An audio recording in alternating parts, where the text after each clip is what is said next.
আজকের গরমটা কি আপনার কাছে স্বাভাবিকের চেয়ে বেশি মনে হচ্ছে? হয়তো এর পেছনে আছে এমন একটি আবহাওয়া ঘটনা যার নাম এল নিনো।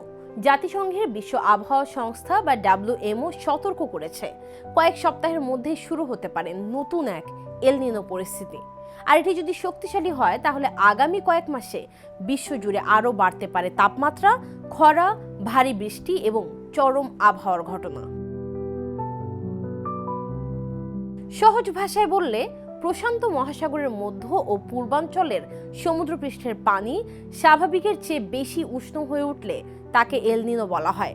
সাধারণত এই প্রক্রিয়া 9 থেকে 12 মাস পর্যন্ত স্থায়ী হতে পারে। তবে এবারের উদ্বেগের কারণ হলো কয়েকটি আন্তর্জাতিক পূর্বাভাস বলছে 2026 সালের এই এল নিনো ইতিহাসের অন্যতম শক্তিশালী বা সুপার এল নিনোতে রূপ নিতে পারে।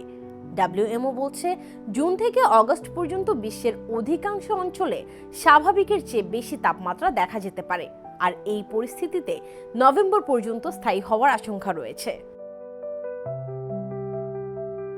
এর প্রভাবে অস্ট্রেলিয়া, ইন্দোনেশিয়া, মধ্য আমেরিকা ও দক্ষিণ এশিয়ার কিছু অংশে দেখা দিতে পারে খরা। অন্যদিকে দক্ষিণ আমেরিকার কিছু অঞ্চল, যুক্তরাষ্ট্রের দক্ষিণাঞ্চল এবং আফ্রিকার কিছু এলাকায় বাড়তে পারে বৃষ্টিপাত। আরও একটি বড় উদ্বেগ হলো স্বাস্থ্য ঝুঁকি।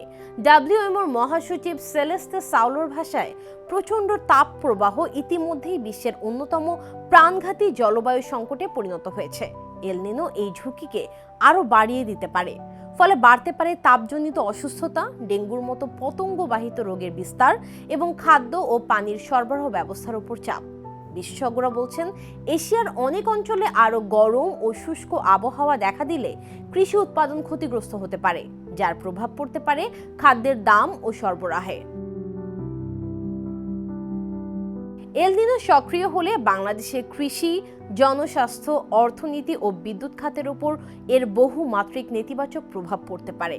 এল নিনোর প্রভাবে দেশের প্রধান চালিকা শক্তি মৌসুমী বায়ু দুর্বল হয়ে যাওয়ায় বর্ষাকালে অনাবৃষ্টি ও দীর্ঘস্থায়ী খরা দেখা দিতে পারে, যা আমন ও বোরো ধানের উৎপাদন ব্যাহত করে দেশের খাদ্য নিরাপত্তা এবং বাজার মূল্যকে অস্থিতিশীল করে তুলবে। একই সাথে তীব্র তাপপ্রবাহ বা হিট স্ট্রোকের কারণে শিশু, বয়স্ক এবং খোলা আকাশের নিচে কাজ করা দিন মজুরদের স্বাস্থ্য ঝুঁকি চরম আকার ধারণ করবে এবং লাখ লাখ কর্মদিবস নষ্ট হবে। প্রচণ্ড গরমে কুলিং যন্ত্রের অতিরিক্ত ব্যবহারে একদিকে যেমন বিদ্যুতের চাহিদা বেড়ে দেশ জুড়ে লোডশেডিং এর ঝুঁকি তৈরি হবে, অন্যদিকে বৃষ্টিপাতের অভাবে ভূগর্ভস্থ পানির স্তর আশঙ্কাজনকভাবে নিচে নেমে গিয়ে বিশেষ করে উত্তর পশ্চিমাঞ্চলে সুপেয় পানি ও সেচের তীব্র সংকট দেখা দেবে। যদিও ভারত মহাসাগরীয় বায়ুপ্রবাহ কোনো কোনো বছর ঢাল হিসেবে কাজ করে, এই প্রভাব কিছুটা কমিয়ে আনতে পারে।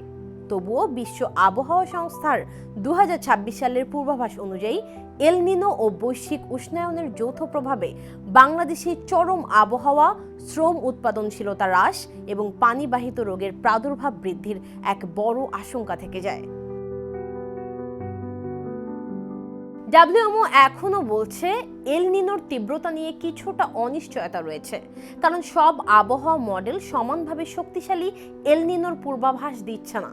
তবুও জাতিসংঘের মহাসচিব আন্তোনিও গুতেরেস এটিকে একটি জলবায়ু সতর্কতা হিসেবে দেখার আহ্বান জানিয়েছেন।